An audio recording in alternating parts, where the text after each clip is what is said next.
Mirëmbrëma shikues të emisionit Doktor Plus, mirë se po takohemi sërish edhe në këtë javë. Duke qenë në muajin e shenjtë të Ramazanit, do të flasim për një temë që prek të gjithë ne, ushqimin, peshën trupore dhe gjithashtu marrëdhënien tonë me shëndetin. Do të ndalemi tek mënyra më e mirë për të organizuar ushqimin gjatë agjërimit, si në iftar, gjithashtu edhe në syfyr. Çfarë duhet shmangur dhe si duhet të ruajmë energjinë dhe shëndetin gjatë kësaj periudhe. E për këto dhe më shumë informacione do të flasim me nutricionistën Egzona Isufi. Doktoresh, faleminderit shumë që je pjesë e emisionit Doktor Plus. Faleminderit për ftesën. Egzon, tashmë vetë se kemi hyrë në muajin e shenjtë të Ramazanit. A mund të themi se si ndikon kjo në metabolizmin tonë dhe në trupin tonë? Agjërimi ndikon drejt për drejt në trupin tonë, për shkak se gjatë pjesës së agjërimit trupi e shfrytëzon yndyrnat për energji në vend të glukozës si burimi kryesor i energjisë. Nëse ne rrim për një periudhë gjatë kohore pa ushqim, atëherë do të shpenzohet glukoza për energji dhe do të fillohet të përdoren rezervat yndyrore për energji. Prandaj mund të themi se pjesa e agjërimit ka ndikim shumë të madh tek pjesa e shfrytëzimit të rezervave yndyrore për energji. Përveç kësaj, agjërimi ka një rëndësi shumë të madhe në ripërtrirjen e qelizave, ku në këtë rast pra kemi ripërtrirjen e qelizave të këqija gjatë periudhës së agjërimit. Po cilat janë ato ushqimet më ideale që mund të themi që mund t'i hajmë në syfyr që të kemi energji gjatë ditës? Syfyri mund të themi se është një prej shujtave kryesore që ne duhet ta hajmë mirë në mënyrë që të kemi një energji të mjaftueshme për pjesën tjetër të ditës, po ashtu për kryerjen e të gjitha obligimeve tona ditore. Neve na duhet që të hajmë një syfyr të balancuar, i cili duhet të përmbajë karbohidrate, yndyrna dhe proteina.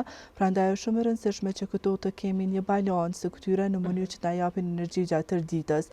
Për shembull, te karbohidratet komplekse ne duhet të bëjmë një zgjedhje për të marrim tërshërën ose bukën integrale. Tek pjesa e proteinave, pra duhet që të marrim kosin, vezën, djathin, bishtajoret. Pastaj tek pjesa e yndyrnave të shëndetshme mund të marrim arrat, bajamet, fara chia, fara lire, ullinjët. Pastaj është mirë që të merret një frut, për shembull banania ose molla për shkak të fibrave apo edhe për një hidratim shtesë.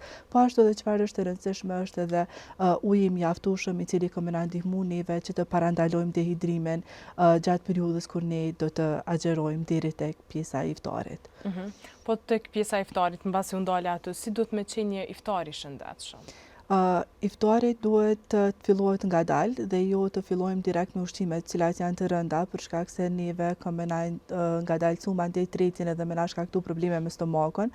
Prandaj është shumë e rëndësishme që të bëhet një fillim i lehtë, për shembull me një gotë ujë dhe një ose dy hurme, cilat neve kanë me na hidratu dhe kanë me na jep një energji për shkak të sheqerit që përmban hurmja. Mandej preferohet që të kemi një supë të ngrëtë, e cila ka më na ndihmu me hidratime dhe ka me përgatit sistemin tretës për ushqimet e tjera cilat kanë më ardhur, dhe mandej është pjata kryesore ku duhet të përmbaj proteina, ku prej proteinave mundemi me zgjedh mishin e pulës, mundemi me zgjedh peshkun, vezën, djathin, mundemi me zgjedh bishtajore të ndryshme, të cilat duhet të përmbajnë një pjesë të pjatës. Pastaj edhe te karbohidratet komplekse mundemi me marrë orizin integral, pastat integrale, patatën, bukën integrale, dhe kur i bëjmë këto kombinim dhe bëjmë një pjatë të shëndetshme së bashku me yndyrna të shëndetshme, që mundemi me përdor vajin e ullirit apo mundemi me përdor ullej të ndryshëm, dhe atëherë kemi një pjatë të balancuar, e cila neve ka më na jep energji dhe ngopje mbas atyre orëve të gjata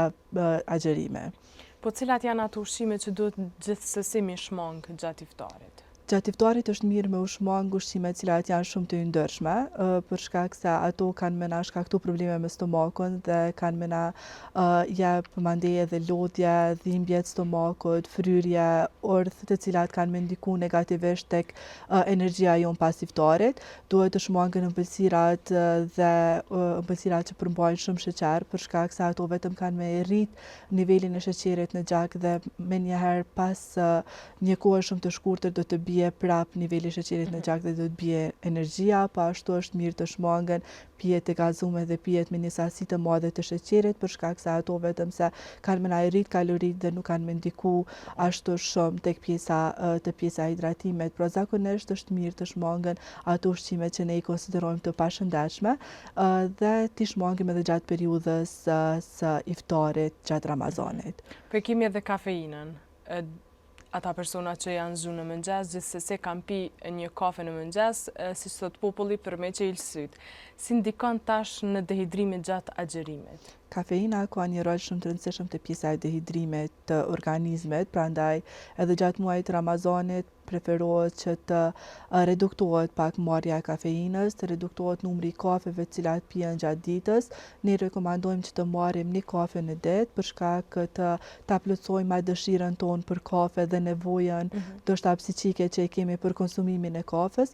Mirë po nuk preferojmë që të kalohet ai limiti prej një kafe në ditë për shkak se ka me na ndiku në masë të madhe tek pjesa e dehidrimit apo largimit të ujit nga trupi. Tash të ndalemi pak tek pjesa ushqimit, ngrënia e shpejtë e saj. Si ndikon kjo gjatë iftarit dhe tek pjesa e humbjes së peshës, se ka edhe prej atyre personave që gjatë Ramazanit dëshirojnë vetëse me humbë edhe një sasi të peshës. Si ndikon kjo? Ngrënia e shpejtë tek pjesa e gjatë agjerimit, mund të themi se ngrënia e shpejtë nuk preferohet as gjatë agjerimit as kur jemi jashtë saj. Mirë po, sidomos gjatë pjesës agjerimit kur fillojmë iftarin ose syfyrin, ne nuk preferojmë të ushqehemi shpejt për shkak se ajo ka me na ndiku në një marrje të tepërt të ushqimeve, për shkak se ne nuk mund ta dëgjojmë trupin ton sa nevojë ka për ushqim, nëse ne hajmë ushqim të pavëdijshëm dhe jemi pra me ngrënie të shpejtë dhe nuk mund ta bëjmë atë kontrollën e sasisë së ushqimit të cilët ne kemi me konsumu. Prandaj edhe ngrënia e shpejtë e ushqimit ka me na shkaktu neve fryrje, ka me na shkaktu orth, mandej ka me na shkaktu lodhje, cilat kanë me ndiku në masë të madhe, mandej edhe në energjinë që kemi me pas në pjesën tjetër. Ndërsa për sa i përket pjesës së humbjes peshës, ka shumë persona që mendojnë që gjatë periudhës së Ramazanit të bëjnë edhe humbje të peshës, prandaj nuk rekomandohet një ulje e madhe e sasisë së kalorive ditore gjatë periudhës së Ramazanit, mirë po është një limit të cilin mund ta bëjmë për shkak se edhe vetë fakti që ne hajmë 2 shujta në ditë për afërsisht për shembull syfyri dhe iftari, atëherë ne kemi një ulje të përgjithshme të kalorive dhe kemi në qoftë se marrim një syfyr dhe një iftar të balancuar, atëherë po ashtu ne do të kemi edhe një rënje të ngadalshme të peshës. Prandaj edhe ne mund ta shfrytëzojmë periudhën e Ramazanit për humbje të peshës, për shkak se kemi një reduktim të kalorive. Mirë po nëse ne nuk kemi kontroll tek balanca, nuk kemi kontroll tek pjata të cilat ne i konsumojmë, mandej edhe tek pjesa periudha prej iftarit deri te syfyri, nëse ne konsumojmë ushqime të pashëndetshme, ushqime me shumë kalori, ushqime me shumë sheqer, yndyrna, dhe normalisht që nuk do të ndikojë tek humbja e peshës, por do të kemi edhe problemet mandej edhe me shtimin e peshës. Prandaj është mirë që të bëhet një balancim i ushqimeve të cilat ne kemi me përdor, një reduktim i kalorive, marrja e sasisë së duhur të ujit dhe ne kemi me pas një rezultate të mira tek pjesa e humbjes së peshës.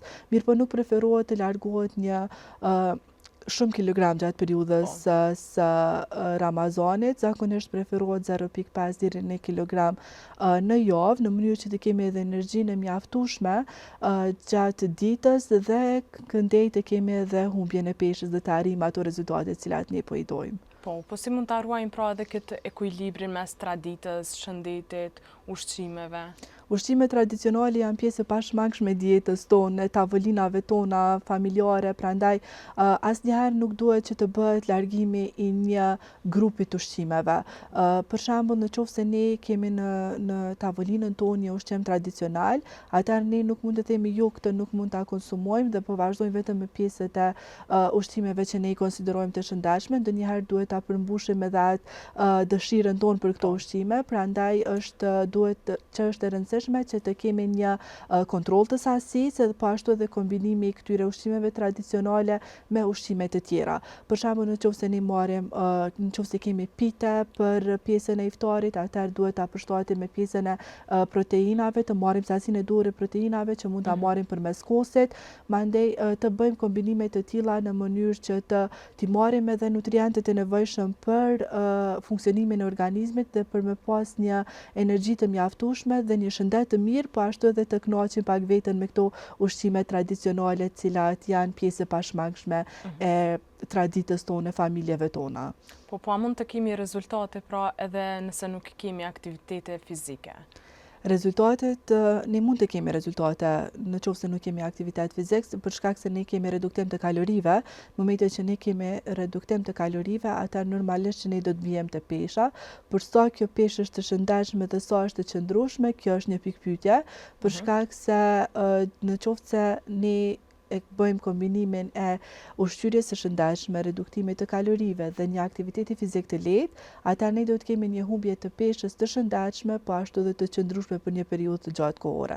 Për shkak se qëllimi jonë është të humbasim peshë dhe ta mbajmë atë peshë për një periudhë të gjatë kohore dhe jo ta humbasim dhe ta shtojmë një herë mas Ramazanit. Prandaj nëse ne bëjmë një kombinim të ushqimeve të shëndetshme, reduktimin të kalorive apo deficitin kalorik dhe një aktivitet të lehtë fizik, atëherë ne mund të kemi rezultate shumë të mira dhe të qëndrueshme për një kohë të gjatë. Po këto aktivitete fizike, kur mund të bëhen gjatë Ramazanit? A bën se dikush preferon edhe mas iftarit të shkojë në ndonjë fitnes ose të ushtrojë edhe në shtëpi? Si duhet t'ja bëjnë? Zakonisht idealja është që aktiviteti fizik të bëhet një orë apo 2 orë pas iftarit, mirë po ka persona që dëshirojnë të bëjnë edhe para iftarit, mund të kemi 30 deri në 60 minuta për para iftarit, mund të bëhet një aktivitet fizik i lehtë, për shembull ecje, ajo mund të preferohet të bëhet para pjesës iftarit, por jo me ushtrime të rënda apo me pesha të cilat duhet t'i bëjmë në fitnes, nuk preferohet të bëhet para iftarit për shkak se energjia është shumë e ulët, sasia e ushqimit cilin ne kemi marrë vetë se është tretë dhe nuk preferohet që të bëhet një aktivitet fizik i rënd për para iftarit, preferohet vetëm një ecje e lehtë, ndërsa pas iftarit, një apo 2 orë pas iftarit, preferohet që të bëhet një aktivitet fizik tamam me se si planifikojnë personat se si dëshirojnë ta bëjnë aktivitetin fizik, mund të jetë aktivitet fizik i rënd dhe ka persona të cilët zgjohen shumë herët, të cilët mund ta bëjnë edhe përpara syfyrit, një aktivitet fizik të lehtë, ushrime të lehta në shtëpi, apo çfarëdo tjetër që atyre ju përshtatet. Mirë po idealja është pas iftarit. Pas iftarit, po sa ndikon edhe xhumi? Se mund të ketë edhe xhumi me stresë ndikojnë pesh. E di gjithsesi, po këtë muaj si ndikon? Gjumi dhe stresi janë ndër faktorët mund të themi kryesor të shtimit të peshës, sikurse gjatë Ramazanit ashtu edhe jashtë Ramazanit, prandaj se gjumi ka më na ndiku nëse ne nuk kemi gjumë të mjaftueshëm, kemi një gjumë të reduktuar, atëherë kjo ka më na rrit hormonet e urisë, do të thonë kemi një rritje të hormoneve të urisë dhe zvogëlimin e hormoneve të ngopjes dhe në këtë rast atëherë ne kemi me marr më shumë një sasi më të madhe të ushqimit dhe kemi me shtu peshë, ndërsa tek pjesa e stresit është hormoni apo kortizoli i cili ka më na ndiku në shtimin e masës yndyrore, sidomos tek pjesës së barkut, prandaj është shumë mirë që të kemi një gjumë të mjaftueshëm edhe pse tash gjatë Ramazanit është një çrregullim i gjumit, duhet pak a shumë ta bëjmë një planifikim të ditës në mënyrë që të kemi së paku bile 6 orë gjumë, në mënyrë që mos të kemi çrregullimin e këtyre hormoneve të ngopjes. Po ai mesazhet kryesor që ata po përpiqen me ndryshu dhe stilin e jetesës. Ne duhet ta shfrytëzojmë Ramazanin për përmbushjen tonë shpirtërore, po ashtu edhe për pjesën e rregullimit të stilit të jetesës, duhet të fillojmë me hapa të vegjël dhe jo të bëjmë hapa të mëdhej, për shkak se hapa të vegjël kanë na sjellë rezultate shumë të mira, prandaj me hapa të vegjël ata do të arrijmë rezultate të cilat janë shumë më të qëndrueshme dhe më të mira për organizmin dhe shëndetin tonë. Ekzona, të ndalemi pak edhe tek çrregullimet ushqimore ku janë të shpeshta gjatë muajit të Ramazanit, duke qenë që këtë muaj ndryshon sistemi orari i ushqimit, të konsumon ushqime më të rënda, si dhe në sasi më të mëdha. Si mund të qasemi në këtë mënyrë, si duhet t'ja bëjmë gjatë këtij muaji për çrregullimet ushqimore? Çrregullimet ushqimore janë pranishme sasit madhe të pjesa e muajit të Ramazanit. Mirë po, e rëndësishme është që ne të informohemi dhe të marrim informata më të mira tek pjesa e ushqyerjes, sidomos gjatë muajit të Ramazanit. Është mirë që të marrim këshillat nga profesionistë apo nga persona të cilët kanë informata tek pjesa e ushqimit dhe të reduktojnë pak të çrregullimet ushqimore që janë. Meqense kemi edhe një çrregullim të orarit të ushqimit, është mirë që atë ushqim të cilin e marrim në atë orar të jetë ushqim tamam i balancuar dhe t'i përmbajë të gjithë nutrientët të cilët neve na nevojiten. Siç thash edhe më herët, sikurse syfyri ashtu edhe iftari duhet të përmbajë të gjithë nutrientët e nevojshëm për organizëm, që janë karbohidratet komplekse, duhet të përmbajë proteina dhe yndyrna të shëndetshme, po ashtu fibra dhe ujë të mjaftueshëm. Nëse ne kemi me bën një kombinim të këtyre, kemi me evitu në masë të madhe çrregullimet ushqimore të cilat mundemi me i pas gjatë muajit Ramazanit. Nuk themi asnjëherë me reduktu komplet, siç thash edhe më herët, një grup ushqimor mund t'ja plotësojmë veti dëshirën për një ëmbëlsirë apo çfarëdo lloj tjetër, mirë po duhet gjithçka të jetë me masë, në masë të duhur, në sasi të vogël dhe jo ta teprojmë me pjesën e sasisë, për shkak se dhe teprimi me marrja e sasisë së madhe të ushqimit mandej me na ndiku te pjesa e shëndetit dhe peshës mandej. Po, i kemi edhe ata persona që për shembull i hajnë ushqime të njëjta, por ka prej atyre personave që dobësohen më shpejt se të tjerët, edhe pse ushqimi është i njëjtë. Pse ndodh kjo? Kjo ndodh për shkak të metabolizmit dhe pjesës biologjike të organizmit. Pra prej faktorëve është metabolizmi bazal, do me thonë ka shumë persona cilët humbasin më shumë kalori në gjendje qetësie dhe disa të tjerë humbasin më pak kalori dhe kjo mundet me ndiku tek djegja e kalorive, do me thonë edhe shtimi apo humbja e peshës, prandaj disa persona kanë me humb më shumë peshë dhe disa tjerë kanë me humb më pak. Është pjesa tjetër pesha fillestare dhe përbërja trupore, për shembull pesha fillestare, një person që ka 100 kg dhe një person që ka 70 kg, dallimi në mes humbjes së peshës së tyre është i madh, prandaj nuk mundemi me thonë që një person 100 kg humb peshë njëjtë sikurse një person që është 70 kg, prandaj pesha dhe përbërja trupore, domethënë edhe forma trupore, fokusimi i yndyrës në pjesë trupore kanë me ndiku në dallimin e humbjes peshës tek njerëzit. Po ashtu edhe hormonet pra janë një prej faktorëve kryesor të humbjes së peshës apo edhe të shtimit të peshës, prandaj personat që kanë çrregullime hormonale, çfarëdo qofshin ato kanë me pas më të vështirë pjesën e humbjes peshës dhe kanë me kërku edhe ndihmën profesionale. Prandaj mandej është edhe gjenetika, mënyra e ushqyerjes dhe këtë këto që kanë me dallu secilin nga personi tjetër për periudhën e humbjes së peshës. Prandaj është mirë gjithmonë të konsultohet një profesionist shëndetësor dhe në bazë të parametrave trupor, në bazë të gjendjes shëndetësore, të bëhen planet e personalizuara dhe të bëhet një humbje shëndetshme e peshës.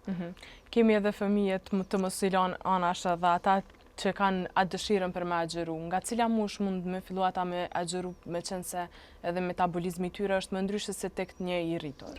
Agjerimi i muajit Ramazanit, që është agjerimi islam, preferohet zakonisht tek fëmijët mbas pubertetit, zakonisht është mosha 12-13 vjeçare, ndërsa më herët nuk preferohet, mund të bëjë një agjerim për një periudhë të caktuar kohore, më pak orë ose diçka, në mënyrë që pak ta përmbushin atë egon e tyre, mirë po pjesa e agjerimit tamam të muajit të Ramazanit mundet me fillu vetëm pas pjesës së pubertetit, për shkak se më herët ata kanë një metabolizëm të shpejtë dhe kanë me pas nevojë për sasi më të madhe të ushqimit më shpesh. Prandaj edhe mungesa e këtyre ushqimeve që kanë me u shfaq atyre gjatë muajit Ramazanit, për shembull nëse agjerojnë një periudhë të gjatë kohore 15-16 orë, ata mungesa e vitaminave dhe nutrienteve kanë me ndiku mandej në rritje, në mësime dhe prandaj preferohet gjithmonë pas pjesës pubertetit 12-13 vjeç e tutje munden me fillu gradualisht agjerimin e muajit Ramazanit. Dhe gjithashtu janë më efektiv. Janë edhe më efektiv. Gëzona për fund një mesazh.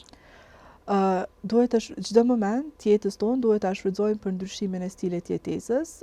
Edhe muajin e Ramazanit mundemi me shfrytëzu në mënyrë që ta ndryshojmë stilin e jetesës, të ushqehemi shëndetshëm, të kujdesemi për shëndetin dhe për trupin tonë. Gëzona, faleminderit shumë për krejt këto këshilla dhe informacionet që i dhe për shkues tanë. Faleminderit shumë për ftesën. Shikues të nderuar, kaq kishim sa i përket këtij emisionit. Shihemi në emisionet e radhës, natën e mirë dhe mirupafshim.